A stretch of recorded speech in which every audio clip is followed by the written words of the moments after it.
وبركاته. إن الحمد لله نحمده ونستعينه ونستغفره ونعوذ بالله من شرور أنفسنا ومن سيئات أعمالنا. من يهده الله فلا مضل له ومن يضلل فلا هادي له، وأشهد أن لا إله إلا الله وحده لا شريك له، وأشهد أن محمدا عبده ورسوله. قال الله تبارك وتعالى: يا أيها الذين آمنوا اتقوا الله حق تقاته ولا تموتن إلا وأنتم مسلمون. يا أيها الناس اتقوا ربكم الذي خلقكم من نفس واحدة وخلق منها زوجها وبث منهما رجالا كثيرا ونساء واتقوا الله الذي تساءلون به والأرحام إن الله كان عليكم رقيبا. يا أيها الذين آمنوا اتقوا الله وقولوا قولا سديدا يصلح لكم أعمالكم ويغفر لكم ذنوبكم ومن يطع الله ورسوله فقد فاز فوزا عظيما. أما بعد، فإن أصدق الحديث كلام الله، وخير الهدى هدى محمد صلى الله عليه وآله وسلم، وشر الأمور محدثاتها وكل محدثة بدعة وكل بدعة ضلالة وكل ضلالة في النار. وبعد، أيها المسلمون rahimani wa rahimakumullah. Alhamdulillah, kita hendaknya memperbanyak memuji Allah Subhanahu wa taala karena kita dipertemukan di hari yang paling Allah cintai dari 1 tahun penuh, sebagaimana hadis Nabi sallallahu alaihi wasallam yang diriwayatkan oleh Imam Bukhari dan Imam Muslim dari sahabat Abdullah bin Abbas radhiyallahu anhuma, bahwasanya Nabi sallallahu alaihi wasallam mengatakan, "Ma min ayyamin al-amalu salih fiha ahabbu ila Allah min hadhihi al-ayyamil 'ashr." Tidak ada hari-hari yang amal saleh di dalamnya lebih Allah cintai daripada 10 hari yang ini. Dan kita telah memasuki Dzulhijjah yang Allah Subhanahu wa taala dengannya bersumpah, wal fajri wa layalin ashr, demi waktu fajar dan demi malam yang 10, yakni hari ini. Maka amal soleh yang dapat kita lakukan saat ini selain menunggu salat adalah kita menuntut ilmu apa yang Allah Subhanahu wa taala turunkan kepada Nabiullah Muhammad sallallahu alaihi wasallam. Ayol muslimun wal muslimat, azani Allah wa yakum. Sebenarnya kita sekarang sudah masuk ke subbab babul iktihal. Ini adab tentang bercelak ya mata, celak mata. Tapi kita mendekati Aid, maka kita lompat dulu ke kitab Ain. Ya, huruf Ain, karena kitab ini masuk adab Islamiyah al-murattabah ala huruf hijaiyah. Maka kita langsung pindah ke Ain, bab adabul Aid, adab-adab seputar Aid. Ya, karena kita insyaallah akan bertemu dengan Idul Adha tanggal 10 Dzulhijjah biidznillah subhanahu wa taala. Qala muallif rahimahullah taala, al-fasl rabi' adabul Aid. Pasal keempat dari huruf Ain, adab-adab seputar Aid. Beliau mengatakan, inna yaumal Id qad ja'alahu Allah taala bahjatan lil muslimin wa farhatan lahum yataqabbaluna fihi wa yatazawaruna wa yatawasaluna. Sesungguhnya hari Id Allah jadikan sebagai hari untuk bersenang-senang untuk kaum muslimin, dan hari di mana mereka bergembira ria, yang mereka berkumpul dan saling mengunjungi serta saling menyambung tali silaturahim.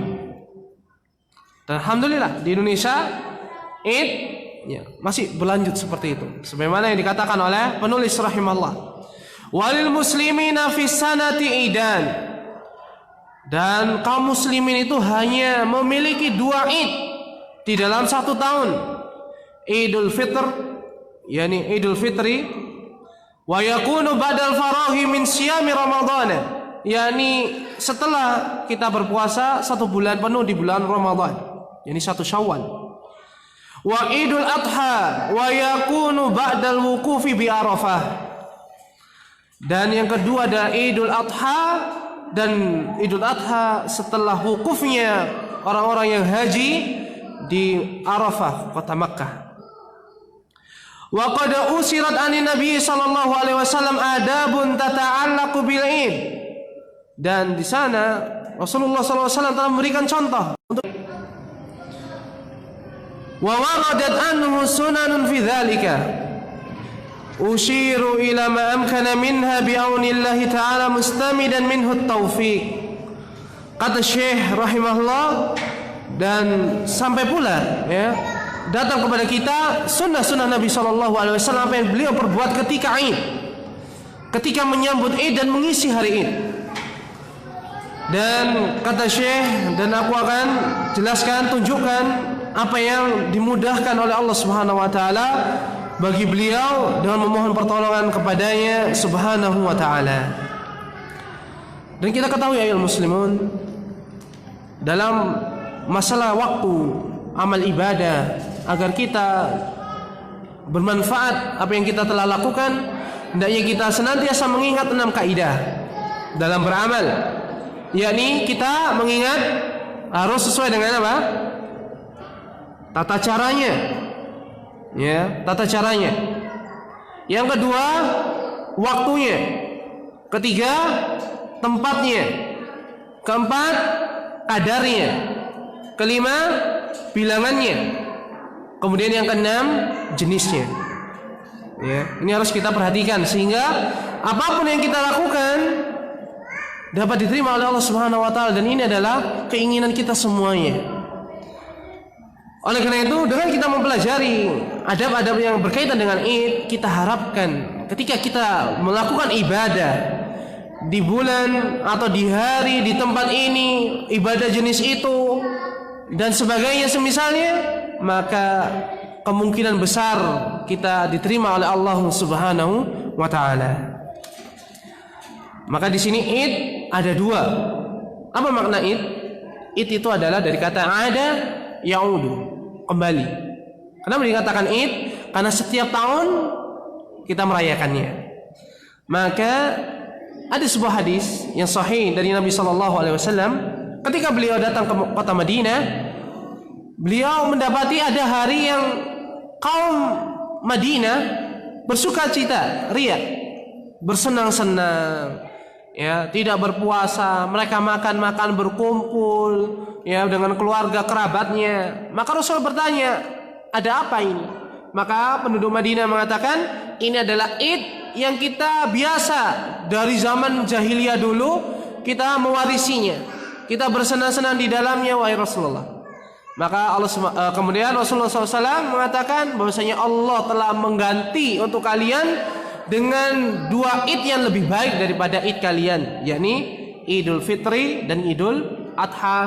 Maka amalan peringatan dalam 1 tahun tidak boleh ada yang menandingi 2 Id yang Allah Subhanahu wa taala tetapkan bagi kita.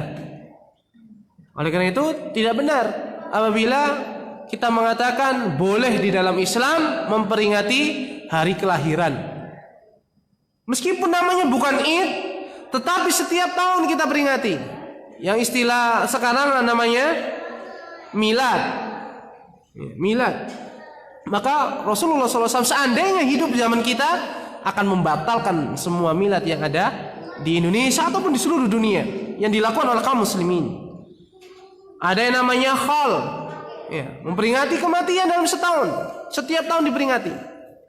Ini adalah meskipun bukan namanya Id, tapi diperingati setiap tahun, maka Allah membatalkan peringatan tersebut melalui hadis Nabi Sallallahu Alaihi Wasallam. Maka hendaknya kita memperhatikan 6 kaidah dalam setiap kita beribadah kepada Allah Subhanahu wa taala. Untuk anak-anak bisa ditenangkan ya. Mohon ummahat yang ada di soft belakang. Ya, jazakumullah khairan. adab yang dapat kita perhatikan seputar Id yang pertama adalah an-niyatul hasanah. Ya. Setiap bab di sini insyaallah penulis memulai adab yang pertama adalah kaitannya dengan hati. Kenapa? Karena Nabi SAW bersabda, innamal a'malu binniyah. Sesungguhnya amalan itu sesuai dengan niatnya. Wa innamal likulli imri'in ma nawa. Dan setiap apa yang dilakukan oleh seseorang itu mendapatkan balasan sesuai dengan niatnya. Ini adalah pondasi yang utama agar ibadah kita diterima. Selain kita memperhatikan 6 hal tadi, adalah kita senantiasa meniatkan di dalam beribadah kita hanya kepada Allah Subhanahu wa taala, atau kita niatkan selain itu adalah hal-hal yang dibolehkan oleh Allah dan Rasulullah Muhammad sallallahu alaihi wasallam. Misalnya niatnya ketika Id adalah benar-benar kita bersyukur kepada Allah Subhanahu wa taala dengan apa? Kita berbagi kebahagiaan. Ya, misalnya kita mendatangi ya anak-anak yatim, atau kita bersedekah kepada saudara kita yang tertimpa bencana, atau saudara kita yang sedang dalam keadaan berperang dengan musuh-musuh Allah dan musuh-musuh kaum muslimin. Maka kita boleh meniatkan selain kita beribadah kepada Allah, kita meniatkan untuk membantu di hari yang Allah Subhanahu wa taala bolehkan untuk kita bersenang-senang, berbagi kebahagiaan. Dan Nabi sallallahu alaihi wasallam pun melakukan hal tersebut. Wadzalika kata Syekh, wadzalika bina'un ala annahu yanbaghi ihsanun niyyah fi kulli amr. Karena hal tersebut yaitu niat yang baik itu wajib bagi setiap orang itu untuk menumbuhkan niat yang baik dari setiap apa yang dia lakukan. Fayajib 'alal muslim istihdarun niyatil hasanah fi kulli umurihi yaumal Id. Begitu pula maka wajib bagi setiap muslim menghadirkan niat yang baik di setiap perbuatan dia ketika hari Id. Fayanwi bi khurujihi lis-salati iktidaan bin Nabi sallallahu alaihi wasallam. Misalnya orang meniatkan ketika dia keluar untuk salat Id adalah dia niatkan untuk meneladani Nabi sallallahu alaihi wasallam. Karena Rasulullah setiap Id beliau keluar untuk mendirikan salat Id. Wa kadzalika yanwi fi libasihil jadid tidak bi amrihi sallallahu alaihi wasallam. Atau contoh yang lain, kita meniatkan ketika kita memakai pakaian baru. Dan nanti akan dibahas tentang pakaian baru untuk meneladani Nabi sallallahu alaihi wasallam. Wa idharul farhati bil Id alladhi syara'ahu Allah taala lil muslimin. Atau kita menampakkan kebahagiaan ketika Id yang Allah Subhanahu wa taala syariatkan di dalamnya bagi kaum muslimin. Wa yanwi bi ziyaratihi li aqaribihi silaturrahim. Dan kita meniatkan ketika kita berziarah, mengunjungi keluarga kita, mengunjungi kerabat kita untuk menyambung tali silaturahim. Wa idkhalal bahjati alaihim wa hakadha, kata Syekh rahimahullah taala, dan memasukkan kebahagiaan di hati saudara kita. Ini Allah bedakan antara hari-hari biasa dengan hari Id. Ya. Yang kedua, amalan yang dapat kita lakukan setelah amalan hati kita adalah al-iktisal, mandi besar. Ya, al-iktisal ini mandi besar. Seperti kita mandi setelah junub atau mandi untuk persiapan sholat Jumu'ah. Karena ada hadis dari Abdullah bin Umar radhiyallahu anhuma bahwasanya beliau yaghtasilu yaumal fitri qabla an yaqdu lil musalla. Adalah Abdullah bin Umar radhiyallahu anhuma, beliau mandi pada hari Idul Fitri sebelum beliau berangkat menuju musalla. Lafaz musalla ayyuhal muslimun azani Allah wa iyyakum, apabila disebutkan musalla maka meskipun lafaznya adalah musalla maksudnya tempat salat, apabila di dalam pembahasan fikih adalah yang tertuju adalah tempat atau lapangan yang dijadikan oleh Rasulullah SAW salat. Ini diperhatikan. Karena kita bisa pahami Rasulullah mengalami atau melewati Id bertahun-tahun, ya, bertahun-tahun. Tapi tidak ada satu riwayat pun bahwasanya Nabi SAW salat Id di Masjid Nabawi. Sedangkan perhatikan, sedangkan Nabi Muhammad SAW menyebutkan dari Allah Subhanahu Wa Taala, barang siapa yang salat di masjidku ini, maka dia mendapatkan berapa pahala? Hah? Berapa? 1.000. Yang 500 Masjidil Aqsa, 250 di mana? Masjid Kuba. Masjid Haram berapa? Mi'a alfin, ya 100.000. Bayangkan 1.000 pahala sekali salat di Masjid Nabawi. Tapi Rasulullah ketika Id tidak melaksanakannya di Masjid Nabawi. Maka sunnah Nabi SAW untuk salat Id adalah di tanah lapang. Meskipun pahala di Masjid Nabawi 1.000 kali. Ini yang disebutkan para ulama. Dan para sahabat melakukan itu. Dan para sahabat lebih mengetahui tentang hadis Nabi SAW. Bahkan mereka melihat Nabi SAW, tapi tidak pernah mereka sholat di dalam Masjid Nabawi atau Masjidil Haram. Wallahu ta'ala. Adab yang ketiga, at-tatayyub, memakai minyak wangi, wewangian atau parfum. Ini termasuk apa? Kesempurnaan kita menyambut hari Id. Ya. Nanti disebutkan Rasulullah ketika Id memakai pakaian yang terbaik beliau. Beliau punya pakaian sekian, tapi beliau pilih yang paling bagus untuk beliau pakai di hari Id. Ini adalah menunjukkan bahwasanya memakai pakaian terbaik, kemudian memakai sesuatu yang baik di hari Id ada termasuk kesempurnaan kita menyambut hari Id. Yang keempat, labsus siyabil jadidah, pakai pakaian baru. Dan ini sudah menjadi adatnya orang Indonesia. Kalau mau Idul Fitri, beli pakaian baru. Bahkan sampai toko-toko ya, toko-toko itu swalayan sudah hafal sunnah ini. Ya, mereka pasang besar-besaran diskon ya. 50% plus 20%. Begitu terus. Tetapi apa? Di sini Allah Subhanahu wa taala menguji kita. Apakah kita mengambil sunnah Nabi SAW untuk pakaian baru, ataukah kita meninggalkan sunnah Nabi SAW yang lebih besar, atau kita mengambil sunnah Nabi yang lebih besar meninggalkan sunnah yang lebih di bawahnya, yakni apa? Kita menghidupkan 10 akhir di bulan Ramadan. Kita ketahui semakin mendekati Id diskonnya semakin besar. Buktinya apa? Swalayan semakin ramai mendekati Id. Maka biasanya tutupnya jam 9, jam 11, jam 12. Wallahu ta'ala alam. Mana dalilnya?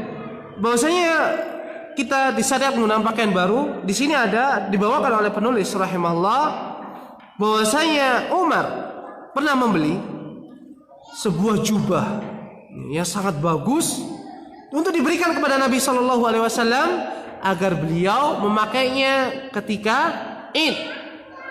Ya. Tetapi Rasulullah SAW menolak pemberiannya Umar. Kenapa? Karena pakaian itu terbuat dari sutra. Dan Rasulullah SAW melarang umat Islam untuk memakai sutra bagi laki-lakinya, kecuali ya sebesar ini ya, untuk tambalan itu kalau nggak ada kain biasa. Atau sebagian sahabat dibolehkan menggunakan pakaian sutra karena apa?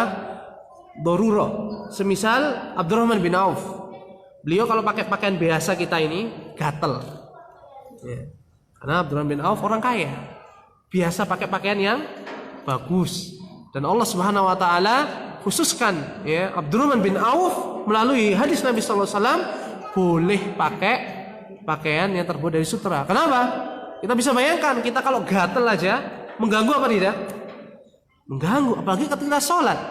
Sedangkan Abdullah bin Auf ada orang-orang soleh, termasuk sahabat as-sabiqin al-awwalin, bahkan termasuk sahabat yang dijamin masuk surga. Oleh karena itu, beliau ada uzur di sini memakai pakaian dari sutra. Wallahu taala alam. Dan ada beberapa sahabat yang juga dibolehkan, ya bisa dicek di kitab Al-Musannaf, seingat kami, oleh Al-Imam Abdul Razak. Wallahu taala alam.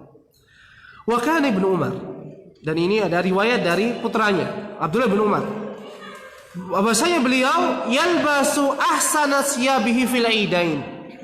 Beliau memakai pakaian yang terbaik meskipun tidak baru di dua Id, ya Idul Fitri dan Idul Adha. Wallahu taala alam. Maka apakah kita harus beli pakaian baru? Kalau memang kita ada rezeki, maka kita amalkan sunnah ini, kita beli pakaian baru. Ya sebenarnya dilakukan oleh Umar, karena Rasulullah menolak pemberian Umar bukan karena pakaian itu bagus biar niatnya dipakai Rasulullah ketika Id, bukan itu, tapi apa? Karena itu terbuat dari sutra. Kalau kita nggak punya, ya kita bersyukur kepada Allah dengan memakai pakaian yang terbaik kita, ya. Dan yang terbaik adalah warna apa? Warna putih, ya. Ini untuk laki-laki, ya.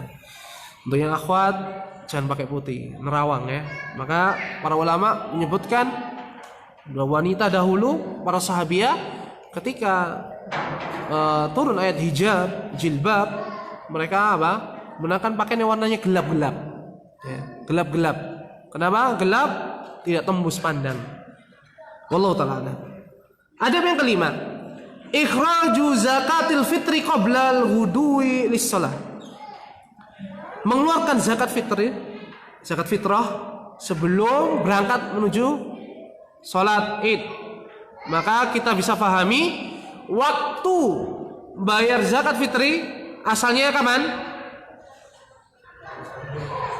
Mulai dari ditetapkannya hilal 1 Syawal sampai sebelum sholat Id. Jadi mulai, kalau biasanya sidang isbat, kapan keputusannya? Habis Isya, ya.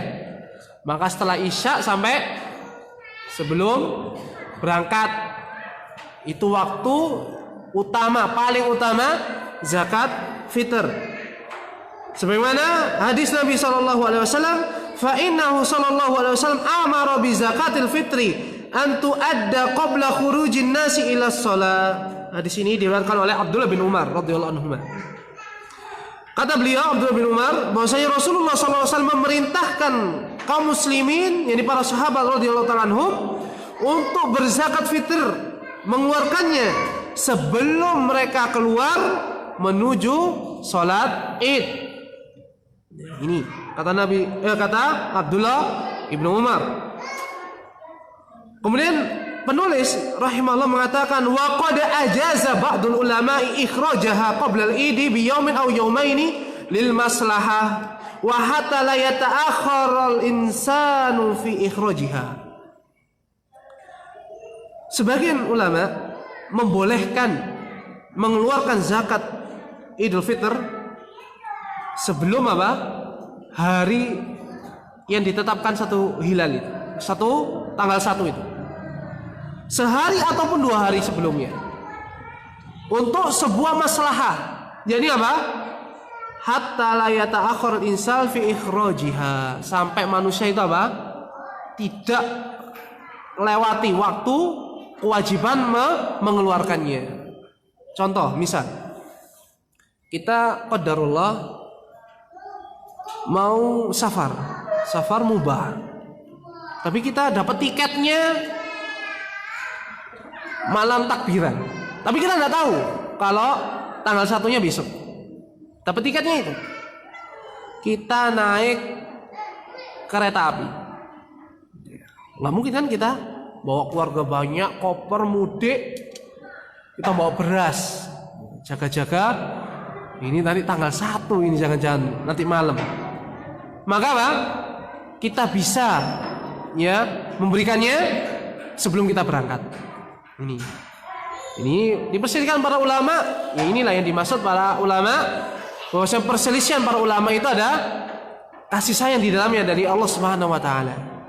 Bahkan sebagian ulama menyebutkan boleh seandainya kita sudah terlanjur belum mengeluarkan tapi sudah berangkat, telepon nggak aktif, ya, pulsa habis, di kereta nggak ada yang jualan, pokoknya nggak bisa hubungi orang lain untuk tolong belikan zakat, nanti saya ganti. Nggak bisa.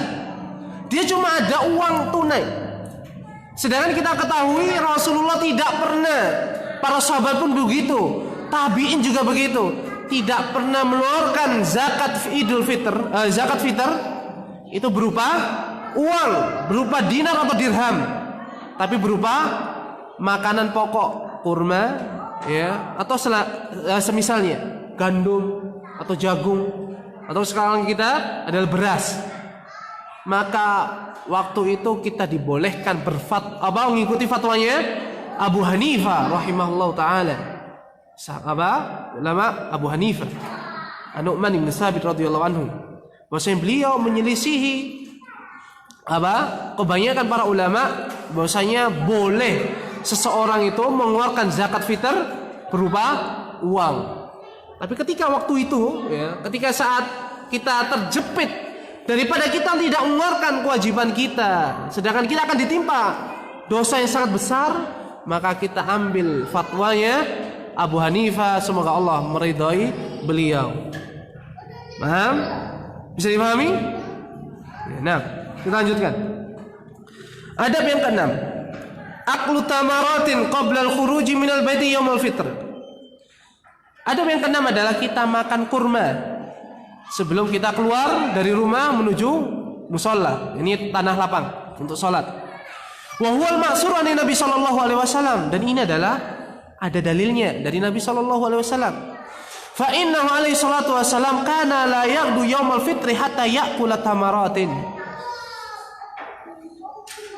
Di sini dari Jabir bin Samurah radhiyallahu anhu, beliau mengatakan bahwasanya Rasulullah SAW tidaklah keluar pada hari Idul Fitri sampai beliau makan kurma terlebih dahulu. Sebelum keluar makan kurma. Ini kata sahabat Jabir bin Samurah radhiyallahu anhu. Wa aidan fa innahu sallallahu alaihi wasallam kana la yaqdu yaumal fitri hatta yut'am. Adalah Rasulullah sallallahu alaihi wasallam sebenarnya diriwayatkan oleh hadis sahabat Buraidah radhiyallahu anhu, tidaklah beliau keluar menuju salat Id ya sampai beliau makan terlebih dahulu. Wala yaqulu yaumal adha hatta yarji'a fayakul min adhiyatihi. Kata Buraidah radhiyallahu anhu, adapun beliau ketika Idul Adha beliau tidak makan sampai kembali kemudian menyembelih dan baru beliau makan dari hasil sembelihan beliau. Maka sunnahnya kita ketika Idul Fitri sebelum berangkat sholat kita makan beberapa kurma, minum. Adapun Idul Adha sebelum kita berangkat kita tidak makan dulu, kecuali ini kan sunnah, maksudnya mustahab, karena Rasul tidak pernah memerintahkan, tapi itu yang Rasulullah SAW perbuat. Maka para ulama menyebutkan sebuah kaidah, al-fi'lul mujarrad yadullu alal istihbab.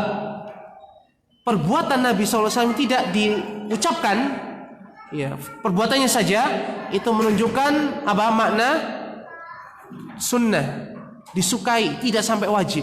Nah, Rasulullah tidak pernah mengatakannya. Justru para sahabatnya melihat kebiasaan Nabi SAW.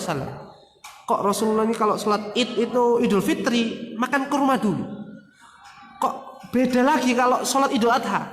Maka mereka pun berpemahaman bahwa Rasulullah membedakan Idul Fitri dengan Idul Adha. Maka inilah sunnah Nabi SAW yang mustahab.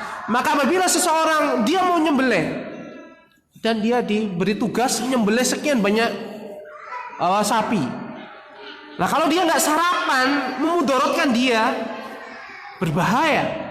Sedangkan para ulama menyebutkan ad-dararu yuzalu, ya, yang membahayakan itu dihilangkan.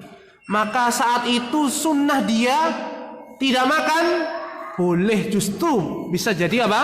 Wajib dia makan. Daripada apa? Ketika nyembelih terjadi mudarat bagi dirinya. Tapi bagi yang mampu, yang sehat, yang kuat untuk menahan, untuk kita tidak makan sedang kita menyembelih, maka yang aula, yang utama adalah, yang afdal, kita tidak makan sebelum berangkat menuju sholat sampai menyembelih. Wallahu ta'ala a'lam. Adab sabi, adab yang ketujuh. Adabul akli qabla dzabhi yauman nahri.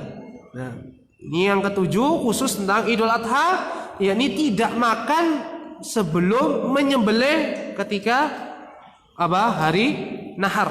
Ya, karena nahar itu dikhususkan untuk apa? Onta.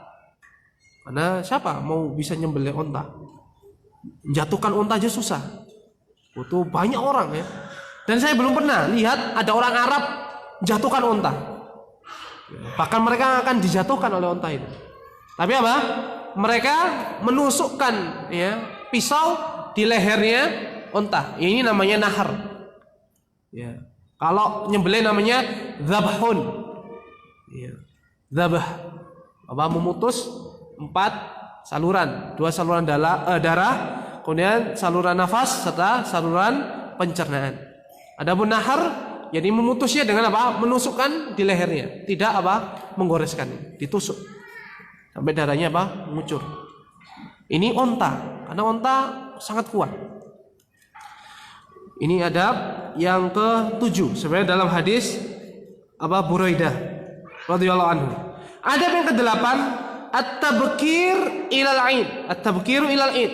Bersegera menuju tanah lapang, ya. Wa dzalika minas sunnah, dan ini juga termasuk sunnah. Mana dalilnya? Faqad qala Rasulullah sallallahu alaihi wasallam, sungguh Rasulullah pernah bersabda, inna awwala ma nabda'u bihi yaumana hadza an nusalliya. Kata Nabi sallallahu alaihi wasallam, sesungguhnya amalan yang pertama kali kita lakukan, kita mulai di hari ini, yakni Idul Adha, adalah kita sholat. Kata Nabi sallallahu alaihi wasallam, "Tsumma narji'a linanhara." Kemudian kita kembali untuk apa? Nyembelih. Faman fa'ala dzalika faqad asaba sunnatana. Dan barang siapa yang melakukan seperti yang kami perintahkan, sungguh dia telah mencocoki sunnah kami. Perhatikan, sunnah pertama kali siapa yang mengucapkan? Rasulullah sallallahu alaihi wasallam. Bahkan kalau kita perhatikan istilah-istilah yang digunakan oleh ulama Ahlussunnah wal Jamaah, maka mereka sangat berhati-hati dan mereka mendahulukan lafaz yang diucapkan oleh Allah dan Rasulullah SAW sebelum lafaz yang dipakai oleh orang-orang Arab. Sunnah Nabi SAW, istilah lainnya namanya apa? Sunnah Nabi. Istilah lainnya adalah hadis Nabi SAW. Dari mana kita nyebut?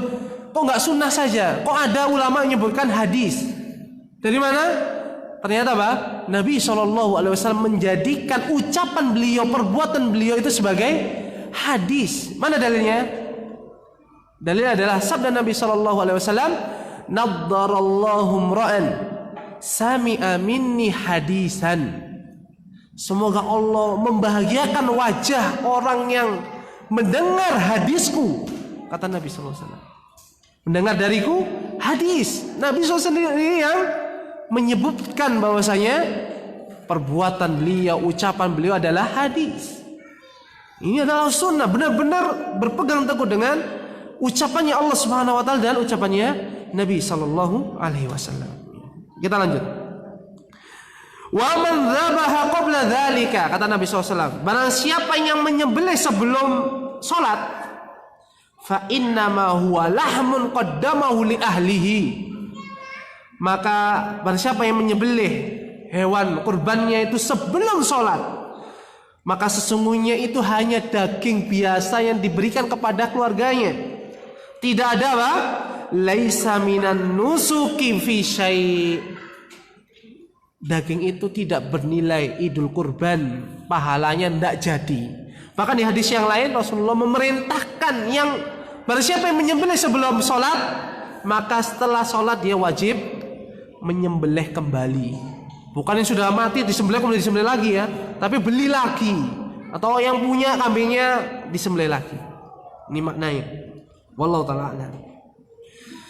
Dan ini yang dikuatkan oleh Al-Hafidz Ibnu Hajar Al-Asqalani rahimahullah, dan kami tidak membaca secara panjang biar kita bisa mudah-mudahan selesai bab Id. Kemudian adab yang ke-9, ikhrajun nisa'il musalla. Mengeluarkan wanita-wanita menuju apa? Tempat lapangan. Dan adab al-ashir dan adab yang ke-10 adalah mengeluarkan anak-anak. Anak-anak menuju salat. Dalilnya adalah sebagaimana dalam hadis Ummu Atiyah radhiyallahu anha, bahwasanya beliau meriwayatkan dari Nabi SAW, bahwasanya beliau amara bi ikhrajil awatiki wa dhawatil khuduri wal huyadi. Bahwasanya Rasulullah SAW memerintahkan sahabat untuk mengeluarkan wanita-wanita yang dipingin. Gadis-gadis yang mau sudah masuk usia nikah, ya kan dipingit. Kenapa? Kalau dikeluarkan secara bebas, ya berbahaya bagi kaum muslimin yang laki-laki juga wanitanya. Ini Rasulullah memerintahkan agar mengeluarkan wanita-wanita ya, gadis-gadis yang dipingit, dan serta anak-anak serta wanita yang haid. Dari hadis ini ulama memahami bahwasanya sholat Id hukumnya wajib. Dari mana istidlalnya? Karena Rasulullah memerintahkan para sahabat mengeluarkan wanita-wanita yang dipingit, anak-anak kecil, bahkan wanita yang haram untuk sholat itu disuruh keluar. Nah, ini menunjukkan kalau nggak wajib apalagi. Ya, oleh karena itu para ulama berselisih apakah sholat Id itu hukumnya wajib fardhu ain seperti sholat 5 waktu ataukah sunnah muakkadah. Yang kami pegang, wallahu ta'ala alam, yang kami yakini dan kami tenang dengannya adalah pendapat yang mengatakan bahwasanya sholat Id termasuk kewajiban. Ya, meskipun Rasulullah mengatakan sholat yang Allah wajibkan dan sehari semalam ada 5 waktu, ini sehari semalam. Adapun tahunan ada 2. Wallahu ta'ala alam. Wa ammal huyab fayashhadul khaira wa da'watal mu'minin wa ya'tazilnal musalla. Kata Ummu Atiyah radhiyallahu anha, adapun wanita-wanita yang haid, maka Rasulullah menginginkan agar mereka menyaksikan kebaikan, yakni berkumpulnya kaum muslimin. Di zaman Nabi SAW, kota Madinah, banyak masjid kecil-kecil. Bahkan hampir setiap kabilah itu ada masjid kecil. Ya, ada Masjid Quba. Kemudian masjid kabilahnya Mu'ad ibnu Jabal. Kemudian masjid-masjid kecil-kecil yang lainnya. Tetapi ketika Id, ya, mereka tidak mengadakannya sendiri-sendiri, tapi mereka berkumpul di tanah lapang untuk bersama kaum muslim dan Rasulullah sallallahu alaihi wasallam. Agar apa? Menampakkan ini loh kaum muslimin bersatu. Oleh karena itu, para ulama memperingatkan kaum muslimin agar apa? Tidak menyelisihi keputusan pemerintah di dalam menetapkan hari Id. Karena ini apa? Memecah belah. Satunya masih puasa, satunya sudah Id. Yang Id mau mengunjungi ternyata masih puasa. Ya, maka ini ada menimbulkan gesekan. Ya, hatinya akan berselisih. Kenapa? Karena Allah jadikan pemimpin kaum muslimin dapat mengayomi kaum muslimin meskipun mereka salah. Ya, meskipun mereka salah. Misal kaum muslimin alhamdulillah di Indonesia pemerintah menyebar beberapa saksi untuk melihat hilal. Kalau di Jawa Timur terkenal di mana? Di Lamongan, Paciran, di Tanjung Kodok.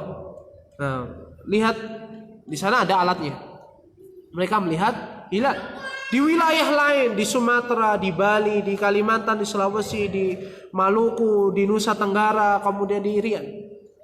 Kemudian mereka melaporkan, seandainya kuat bahwasanya ada seorang yang benar-benar melihat hilal, tapi di wilayah nggak ada, yang lain nggak ada, dan pemerintah menetapkan bahwasanya besok tanggal 30 Ramadan atau tanggal 30 Zulqa'dah. Meskipun satu orang ini yakin benar dan dia terkenal dengan kesikohannya, maka wajib kaum muslimin ikut pemerintah.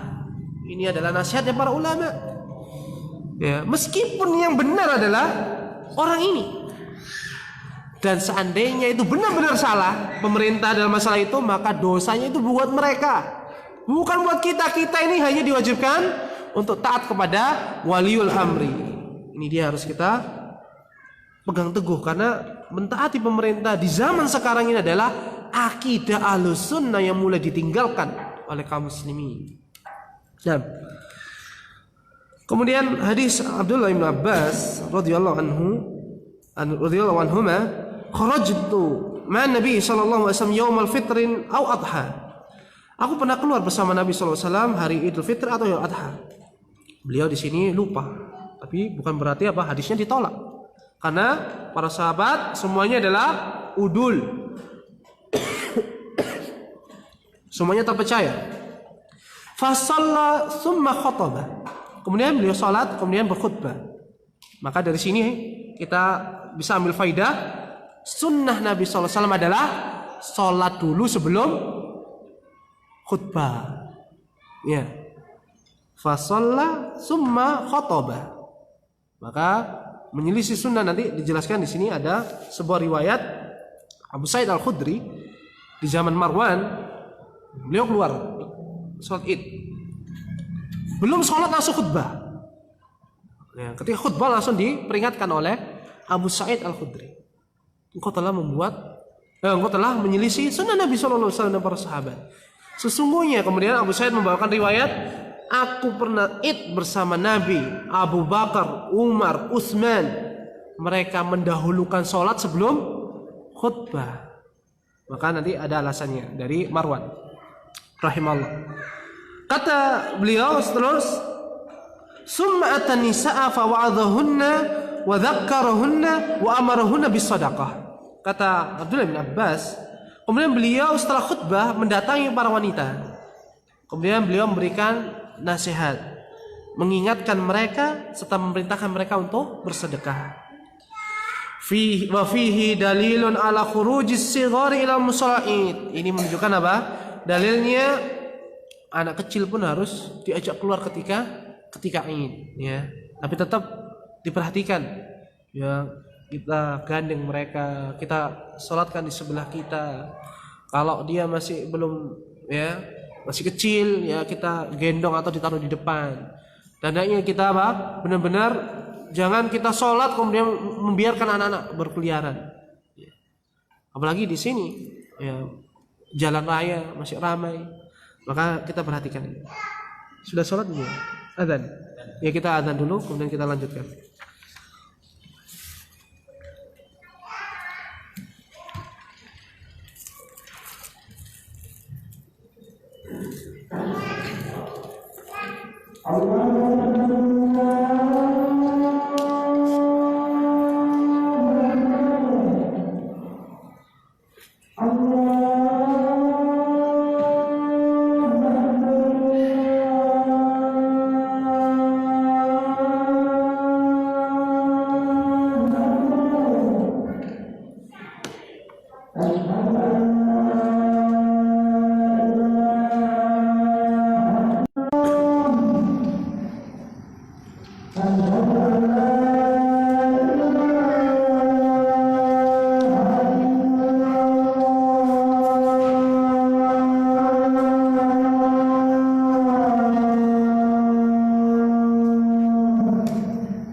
Nah, kita lanjutkan.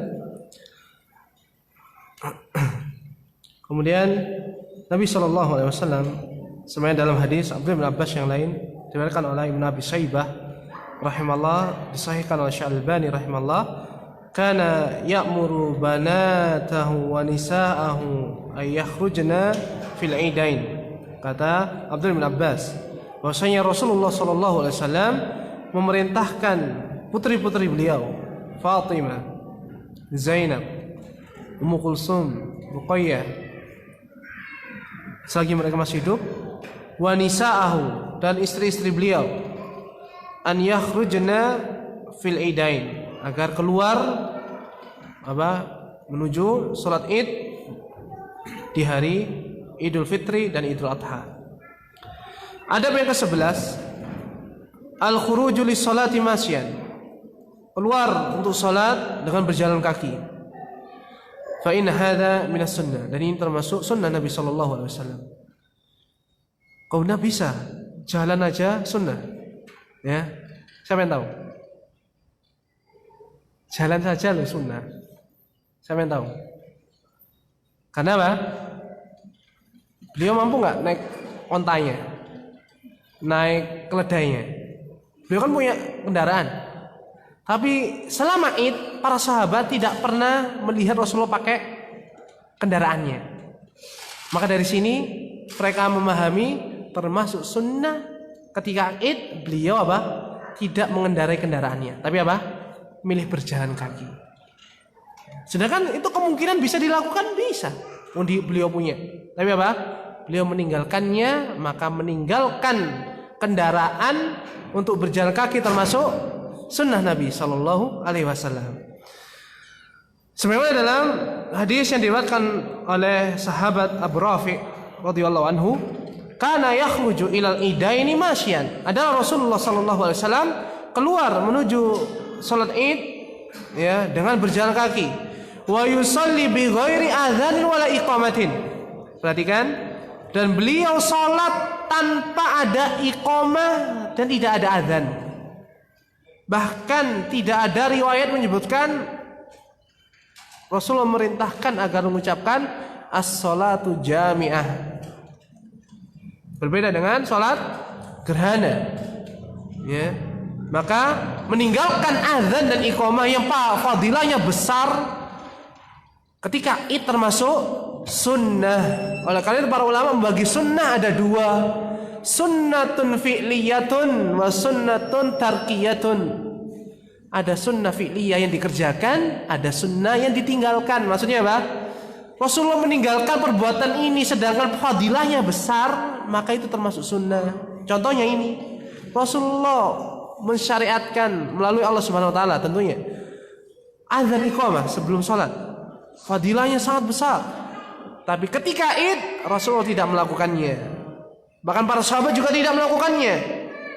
Maka meninggalkan azan dan iqamah ketika Id adalah sunnah. Justru kalau dilakukan salat Id dengan azan iqamah jadinya bid'ah atau mukhalafatus sunnah. Meskipun baik, siapa bilang azan iqamah enggak baik? Enggak ada. Azan iqamah baik, ada syariatnya. Tapi ketika syariat ini tidak diletakkan di waktu yang pas, di amalan yang sesuai dengan apa yang Rasulullah inginkan, sebagaimana Allah perintahkan, maka tidak akan jadi baik meskipun perbuatan itu dikatakan baik. Oleh karena itu Abdullah bin Umar radhiyallahu anhu mengatakan, kullu bid'atin dhalalah wa in yaruhan nasu hasanah.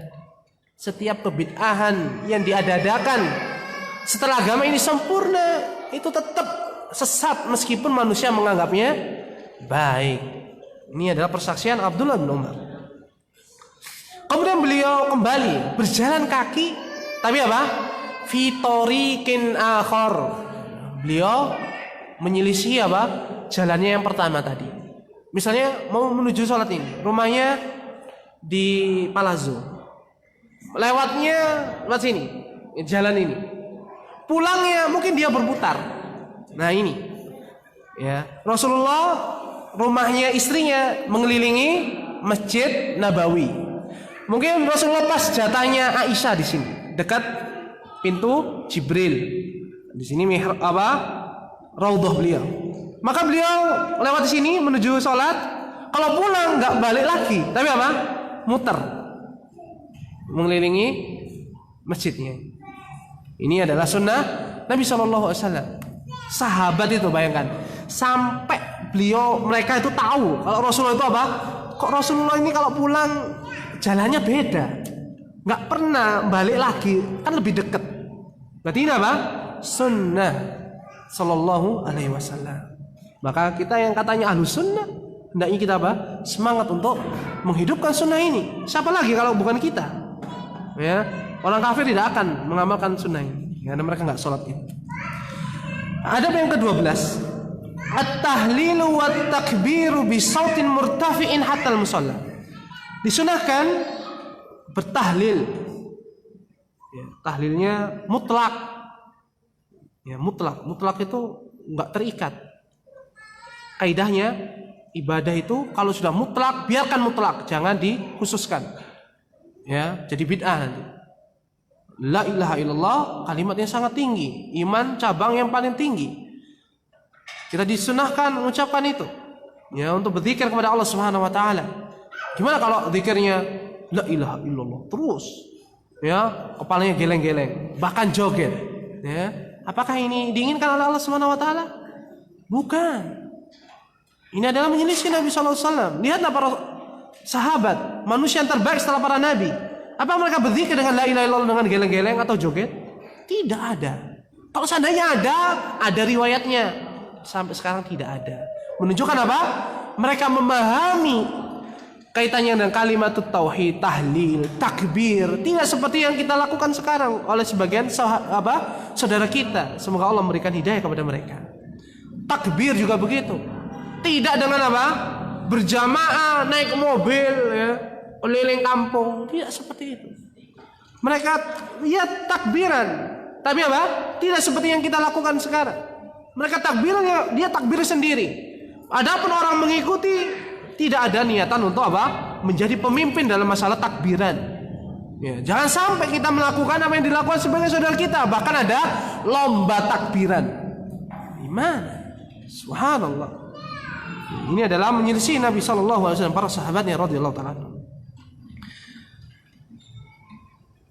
Termasuk sunnah adalah kita bertahlil dan takbir dengan suara yang keras, adalah sebagaimana hadis yang diriwayatkan oleh Abdullah bin Umar. Di sini banyak sekali ya hadis yang diriwayatkan oleh Abdullah bin Umar. Bahkan Ibnu Hajar Al-Asqalani menyebutkan tentang Abdullah bin Umar dalam kitab beliau Takrib, bahwasanya beliau ini Abdullah bin Umar asyadun nasi ittiba'an bin Nabi sallallahu alaihi wasallam. Manusia yang paling kenceng, paling tegas di dalam apa? Meneladani Nabi sallallahu alaihi wasallam. Bahkan dikisahkan beliau itu pernah melewati sebuah tempat yang dahulu Rasulullah pernah melewatinya. Beliau duduk sebentar, taruh pantat, kemudian pergi lagi. Maka murid-muridnya ini bertanya, "Wahai Abdullah, kenapa engkau duduk cuma sebentar? Mestinya istirahat kan agak lama. Itu cuma sebentar, kemudian kamu melanjutkan perjalanan." Kata Abdullah bin Umar, dahulu Rasulullah pernah duduk di situ, maka saya pun duduk. Meskipun apa? Beliau tidak ada niatan untuk beribadah ketika beliau duduk, yang dia di situ Rasulullah duduk di atasnya. Ini Abdullah bin Umar. Makanya di sini banyak ya hadis tentang Abdullah bin Umar. Beliau termasuk sahabat yang paling baik meriwayatkan hadis Nabi SAW setelah Aisyah dan setelah Abu Hurairah radhiyallahu anhu. Kata beliau, kana yukabbiru yaumul fitri min hinin yakhruj min baitihi hatta ya'tiyal musalla. Kata Abdullah bin Umar, adalah Rasulullah SAW ketika Idul Fitri, beliau keluar dari rumahnya apa? Dengan bertakbir. Beliau mau banyak takbir dengan suara yang tinggi sampai beliau mendatangi tempat sholat. Dan Rasulullah juga mengatakan di riwayat yang sama dari Abdullah bin Umar, kana yakhruju fil idainin rafi'an sautahu bitahlili wa takbir. Adalah Rasulullah keluar menuju tempat Id dengan mengangkat suaranya, bertakbir, ya, dan bertahlil. Ini adalah sunnah Nabi sallallahu alaihi wasallam. Adab yang ke-13, adamu sholati qabla sholatil id. Tidak ada sholat sebelum sholat id. Ya. Gimana kalau tahiyatul masjid atau tahiyatul musola? Ya, tahiyat lapangan. Tidak ada. Seandainya ada riwayatnya. Diriwayatkan oleh para sahabat radhiyallahu taala anhum. Tapi tidak ada. Kemudian adab yang ke-14, tidak ada adzan dan iqamah. Sudah kita lewati hadisnya. Kemudian adab yang ke-15, taqdimus shalah qabla khutbah. Mendahulukan salat sebelum khutbah. Ya, sudah kita bacakan asar tentang Abdullah bin Abbas.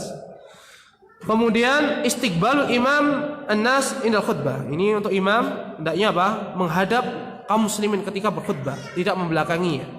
Dan alhamdulillah kita terus melakukan itu ya di seluruh Indonesia. Kemudian adab yang ke-17, ada mutikhadhi minbar li khutbatil id.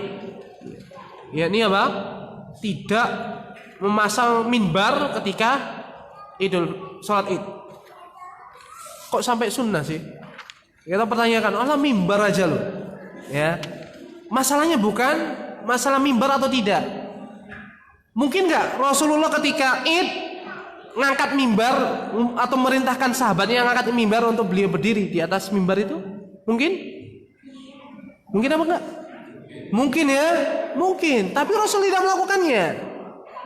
Ya, maka difahami oleh para sahabat radhiyallahu taala anhum, Rasulullah aja mampu bisa memerintahkan, tapi beliau tidak melakukannya. Maka tidak mengeluarkan mimbar ketika khutbah id termasuk sunnah Nabi Shallallahu Alaihi Wasallam. Bahkan hadis Abu Sa'id Al-Khudri yang kami singgung tadi, beliau mengingkari ya apa yang dilakukan sebagian orang-orang yang datang belakangan, yakni yang dilakukan oleh Marwan rahimahullah, yang dibuatkan mimbar oleh Kasir ibn Saud. Beliau mengingkarinya. Tapi apa? Marwan memberikan hujah beliau, dan tetap saja kata Imam Bukhari rahimahullah, bahkan beliau membuat bab di dalam Sahih Bukhari, babul khuruji ilal musalla bi ghairi minbarin. Kata Imam Bukhari dalam Sahih Bukhari, bab keluarnya Rasulullah sallallahu alaihi wasallam menuju tempat sholat tanpa mimbar. Ini pemahamannya Imam Bukhari dari para sahabat radhiyallahu ta'ala anhum ajma'in.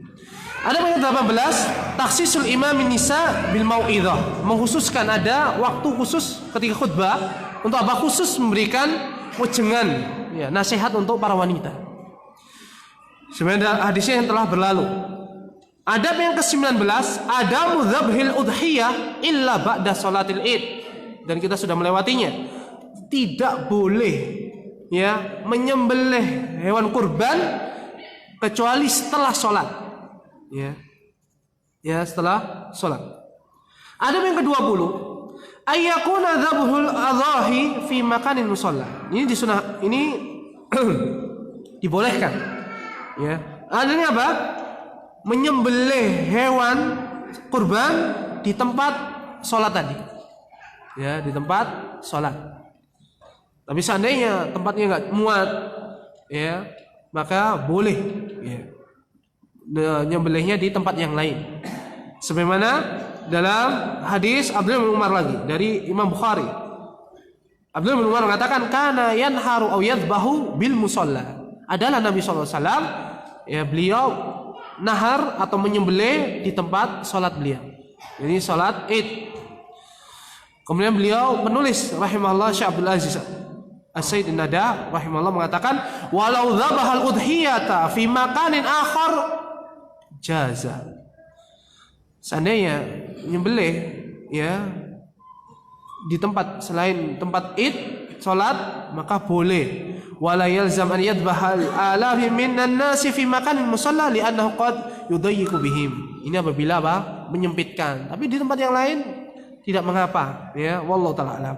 Adab yang ke-21, al-musafahatu li ikhwanihil musallin wa tabadulut tahniyah, afan. Saling berjabat tangan dan saling ucapan apa? Selamat hari Id. Bukan ya selamat berbahagia ya, hidup baru ya, karena kita Id, bukan. Dan tidak ada dalil secara khusus menyebutkan harus ada ucapan seperti yang diucapkan oleh orang-orang Idun Mubarak. Tidak ada dalilnya. Atau kullu amin wa antum bi khairin. Setiap tahun kau dalam keadaan baik. Tidak ada dalilnya dari Nabi SAW. Tetapi para sahabat radhiyallahu ta'ala anhum dan para tabi'in radhiyallahu ta'ala anhum, mereka ketika Idul Fitri atau Idul Adha, mereka saling berjabat tangan dan mengucapkan taqabbalallahu minna wa minkum. Ini adalah hadis mauquf ya, sampai sahabat, dan tidak ada yang mengkritisinya. Tidak ada yang mengucapkan bid'ah. Maka ini adalah ijma'. Ijma', kesepakatan. Meskipun ijma' sukuti, diam, nggak ada yang protes. Ya. Oleh karena itu kalau dikatakan sahabat melakukan bid'ah, tidak. Buktinya seandainya bid'ah mesti ada yang mengingkari. Karena kata Nabi SAW, la tajtami'u ummati ala dhalalah. Tidak mungkin umatku ini bersepakat bersatu di dalam kesesatan. Mesti Allah ada memberikan ilham atau memberikan taufik kepada salah seorang untuk menyelisihi dalam masalah kesesatan. Ya. Ini adalah kaidah yang harus kita pegang. Jadi sahabat tidak pernah melakukan kebid'ahan radhiyallahu ta'ala anhum ajma'in. Kemudian adab yang ke-22, ar-ruju'u min tariqin akhar. Ya, kita pulang dari sholat Id melalui jalan yang lain. Itu kalau ada jalannya. Nah, kalau ada tembok jangan lompat. Ya, sudah adanya itu. Kita niat aja sudah dapat pahala. Apalagi kita sudah berusaha cari ternyata nggak ada. Ya sudah, kita dapatkan pahala seperti kita melaksanakan kebiasaan kita. Bi'idznillah subhanahu wa ta'ala. Nah, ada yang ke-23, 23. Silatul arham nyambung tali silaturahim. Ya. Kita alhamdulillah di sini kayaknya punya adat mudik. Kenapa? Kapan lagi kita ketemu keluarga kita? Ya. Ketika mudik, menuju Id, pemerintah memberikan cuti yang lebih banyak daripada hari yang lainnya.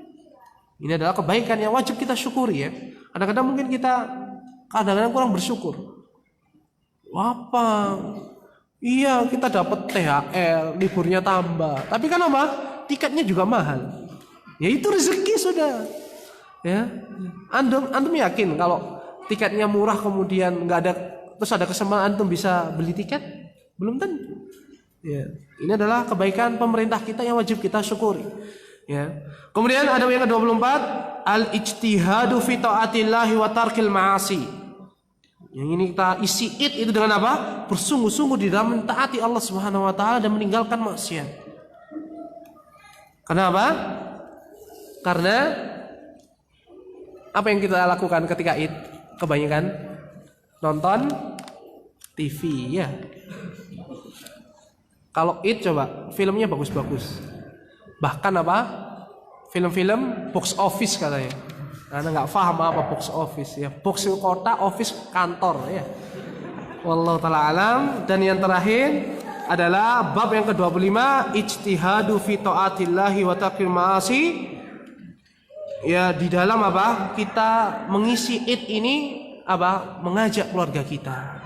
Jangan membiarkan kita waktunya silaturahim kita nonton TV. Ini adalah kesempatan yang tidak mungkin kita belum tentu kita ngulangi di tahun yang akan datang atau di kesempatan yang lain. Wallahu ta'ala alam. Mudah-mudahan ya sampai sini kita. Oh iya, satu aja. Semoga. Pengertian bertakbir dengan dipimpin praktiknya itu bagaimana? Praktik takbiran dengan dipimpin. Misalnya adalah sebagaimana dalam hadis Abu Musa Al-Asy'ari tentang di Kufah ada kelompok di dalam masjid yang mereka ada pemimpinnya. Ketika pemimpin katakan kabbirillah atau kabbirullah mi'ata marrah, mereka pun menghitung kerikil mereka Allahu Akbar, Allahu Akbar, Allahu Akbar. Yang satunya jamaah yang lain sabbihullah mi'amar. Subhanallah, subhanallah. Mereka menghitung kerikil-kerikil. Jadi ada apa? Pemimpinnya. Ada apa yang kita lakukan? Kalau kita niatnya agar mereka ngikuti kita, maka jatuh juga kita dalam masalah itu. Allahu Akbar, Allahu Akbar, Allahu Akbar. La ilaha illallah, wallahu akbar, Allahu Akbar walillahil hamd. Ternyata apa? Orang-orang yang di belakang kita niatnya nunggu takbiran itu setelah yang mimpin itu apa? Yang pakai mic satu-satunya itu atau dua orang itu apa? Selesai. Maka ini kita jatuh dalam perbuatan itu. Maka apabila kita niatnya kita mau yang situ apa? Pakai mic atau enggak, kita bertakbir meskipun bareng, maka kita mengikuti sunnah Nabi Shallallahu Alaihi Wasallam. Mudah-mudahan ya ini paham ya. Jadi Tanya seperti itu, Ustaz. Apa tidak ya masalah niat dan tidak kan kita tidak tahu. Kenyataannya ketika takbiran itu mesti ada dan bersamaan. ya. Kalau gitu saya nasihatkan untuk jamaah Nidaul Fitrah dan yang mendengar kajian ini takbirnya sendiri-sendiri. Ya. Dan ana berharap ustadz yang lain juga mengingatkan. Ya. Karena kalau ini terus-menerus nggak ada yang ngingetin, sudah. Oh baik, ustadz itu loh nggak ngeritis juga. Ya, misalnya begitu. Maka kami nasihatkan diri kami dan kaum muslimin agar benar-benar semangat dan memurojaah pelajaran atau ilmu yang telah dicatatnya atau yang telah didengarnya, bahwasanya takbiran tidak ada jamaah, sendiri-sendiri. Ya. Wallahu taala alam.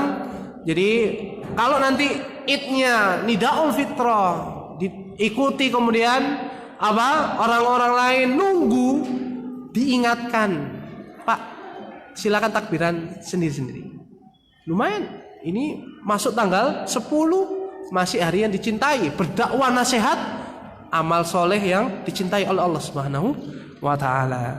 Wallahu taala alam. Mudah-mudahan kita diberikan oleh Allah Subhanahu wa taala taufik untuk kita tafaqquh fid din dan beramal dengan apa yang telah kita ketahui dari sunnah Nabi sallallahu alaihi wasallam. Wallahu taala alam. Kita tutup kajian kita dan kami mohon maaf atas waktu yang saya tambah. Subhanakallahumma wa bihamdika asyhadu an la ilaha illa anta astaghfiruka wa atubu ilaik wa akhiru da'wana alhamdulillahi rabbil alamin.